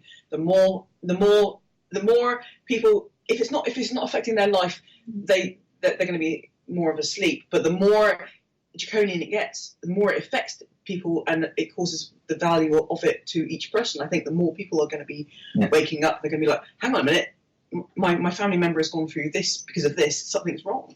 And this is what the transhuman agenda is all about, because to completely stop, because it's in our own DNA, in our being, to be free. And once you realise that, it's like, oh, sod that, no one's telling me what to do. The transhuman agenda is to stop the even possibility of a wake up. Because when you're disconnected from yourself... You mean stop the possibility of a wake up? Yeah. Because they can't stop the wake up. They can, beyond their power. They're nothing. We're the power. That's why they're afraid of us. Yeah. Us waking up and it's game over. The transhuman agenda is to stop it, because they're trying to disconnect it from whatever self, spirit, whatever you want to call it, and make us literally into robots. Because your body can function as a robot. In fact, 95% of your decisions are made subconsciously, which is just robot. Yeah. You know, your subconscious isn't truth or false. It's just wired programs. And so they want to disconnect us. And that's why, actually, them pushing that makes you know that they know there's an awakening happening now. Yeah. Oh, they've got to, aren't they? Yeah. They have got to. That's why they're throwing the kitchen sink on. When are the bloody journalists? When are the real journalists going to start showing some stuff, though? You know, we've had the odd couple of things, but they're getting to be just as guilty as everybody else. I've noticed more recently, like, you know, Richard from Richard and Judy, Denise Welch from Loose Women. Oh yeah, she's speaking up. There's a few, isn't there? And I've noticed it more in the last couple of weeks, more stories in the mainstream media. Yeah. But what I worry about is because of cognitive dissonance, because of the amount of fear mongering that's gone on. Because apparently, what I've heard is, if you fear monger for about 3 months, then even then when you show the opposite information, people can't. Yeah. Because they've been fear brainwashed. Yeah. So that's what I'm worried about. Yeah. And people, we're very habitual people, and it becomes very accepting of the new. They're toughing it out to create the new normal, because actually, eventually, it doesn't take long to create new patterns of behaviour. Yeah. How do you feel about do you have any optimism about what's apart from there is awakening going on? I don't know if you've heard of Max Egan. Oh, Max Egan. Yes. Yeah, I was lucky. Your dad arranged for him to come down here, and we had a beer with him the night before his talk he did in St Ives. And one thing he stuck out, I think he's a brilliant guy, he said, speak your truth and don't hold on to the outcome. So I try not to have hope or anything, because it's kind of stops me living in the now. I'm just going to speak my truth, and how it falls, it falls. But I just think it's in nature's humanity's way to be free. We all want to be free. Of course we do. Yeah. And this is a great way. This is brilliant what's happening. Oh, it's so exciting. Yeah. I feel like I've waited my whole life for this. And I do. it sounds awful. It's like, I've always been like, what's my purpose? Yeah. Always. And this has come along and it's just Well, like, if we're allowed to mention the David Icke word, yeah. well, he's always said it's a dam that's going to burst. Mm. And so it's getting really bad now. Yeah. And people want, oh, can it get, I don't really want it to get easier because we'll slip back into the old, Yeah. it'll go, let it get worse. Yeah. Let's find our way through it. Let it get worse. And then it'll just, boom, it'll go. Yeah. Their system is so weak because there are no problems in the world. It's all corrupt. And their power is so weak. That's why they have to fool us all the time. Yeah. Well, we are the 99%. And there's an Yeah, incredible David Icke says they make you feel that you're in the fear and stuff, they make you feel that you're in a smaller box than they are so that you're controllable. Once you realise your power and you step into that power and you realise you are bigger than them, and if you stay in that vibration of love and you keep staying in-centred, then they aren't even a vibration on the same level as you. That's the secret, is once you know you're powerful, once you know that you're in that. And that's why we shouldn't be going to war with these people. No. That's what they want. Yeah. They want to divide and conquer, don't they? If we can trust in the universe to guide us through this by staying in our power, and then just let's see what happens. Don't you find like a little bit more unfolds every day? Yeah. You know, it's like you say, like when you're healing. I had a day, I think it was Tuesday, and I didn't really have nothing to do. I was like uninspired. I think it's been a busy couple of weeks doing rallies and stuff like that. And I lied on the couch and was like, oh, well, that's it for the minute then. So, you know, you've been dying for a day to do nothing because you've been so bloody busy, and then it's like, nothing's happening today. I'm not organising anything. And then when I went to bed in the evening, I thought, you needed today to get you ready for the next step. Yeah. You have to accept that when you get days like there for a reason as well. And everything is just panning out very nicely. We're trying to control something that we can't. No. And if we just allow things to happen, it's Yeah. more about letting go. Yeah. But do you find now your network of friends is just massive? In your computer? No, I mean, Coach strips and things. I think I'm not very good at being tactful. So I just say how it is, and that's how it is. Not nasty, but just how it is. And so over the years, been saying it for so many years now, people know me. I'm consistent with what I've said. Yeah. So either they like me or they don't. Yeah. And the ones that have liked me have stayed with me. And the ones that don't is simply because they don't like the message. No. Because I'm highlighting things that they're not dealing with. That we're all slave to a bunch of crooks. People don't want to admit that. Yeah. I think I've just always been a bit bored searching for something, and now it's like you've got something to talk about to everyone, haven't you? And I've never felt so alive as I do now. no, I haven't either. It's mental. Yeah. And we're all going to have our ups and downs because it is Definitely. testing. Yeah. It is, definitely. and you've got to have the highs and the lows, haven't you? Because you learn from everything. Yeah. So anyway, we're gonna have to round it up there, guys. We've had a good you. night. Yeah, thank you so much, Rob, for coming on. It has thank been. I will listen to that probably a couple of times at least to get the information. I'm one of these people. It does take me. You know, you're talking about cells and things like that, and I'm oh my god, the science, and straight away I'm But like, always close your eyes. relate it to your. I can't do the complicated stuff. So No. I read Break it Bruce down. Lipson and say, all right, but what is he trying to say? How does that reflect on my life? Yeah. I can understand that. Yeah. Forget all the complicated scientific words. Yeah. Well, Before we end, we've got an event coming up Friday. yes, I was just going to say that. Friday in Penzance, we've got Martha's March, meeting at midday at Wolfside Car Park. Yeah, opposite Iceland. Opposite Iceland. And we have the awesome Gazer Terriani coming down from London. Lots of you that know him might know that he's been outside the pen now. I mean, he's travelling a bit, but He's on tour now. he's on tour, for 45 days in the pen. 55. 55, sorry, for us. Outside Downing Street. Outside Downing Street. And, so we're going to be doing a march through the streets, and then we're going to Morab Gardens, where Gazer is going to do a chat for us, and we're going to have a little picnic and social in our groups of 6. Yeah. Of course, but no, we're really looking forward to it, and you can find that on Charlie's page and Nina's Martha Which the Marshal. is now Martha the Marshal. We've changed it. It's now Martha the Marshal. Yeah, It's really and good just a vibes. little message, guys. It's not a protest; it's a march. So please, Yeah. no banners. Yeah. That's just. There's things that I need to do to protect me. Just make sure there's no banners or Yeah. signs or anything. It's not a static protest or a procession, so Yeah. we're not breaking any rules. Yeah. We're just doing our own thing as individuals. Yeah. Awesome. So that's Friday. And then it's nice to say, I never thought I'd say it, that there's nothing going on at the weekend. It's a bit full on, isn't it? Yeah. I mean, you've spent the last 2 weekends as well, Rob. But, Yeah. We should get one in Penzance. Yes. So Yeah, it's a that's a good shame we idea. didn't, but then it was like, Gazer was coming down and he was like, is it going to be a rally? And it's like, no, Charlie's organised this and I certainly don't want to get involved at the moment. We've done everybody's done their little bits, and this is what I love as well. Like, people from other groups have done the risk assessment for Charlie. I've sent in an email. Yeah, thank you guys. Thank you. But everybody pulls together, don't they? And I love it because it's all for the greater Yeah, cause. it's really nice. So that's Friday. There's nothing at the weekend, but the following weekend we are going to London. Yeah. And I've organised a coach again. It's £44. Excuse me, guys. It will be leaving Penzance. I will put the link up on the page, but you can buy your ticket online and let's go and show them power of the many, really. So other than that, we're going to leave you now with a song. Yeah. Which first should we do today? Which first? You're our guest. Kiss the police when you're there.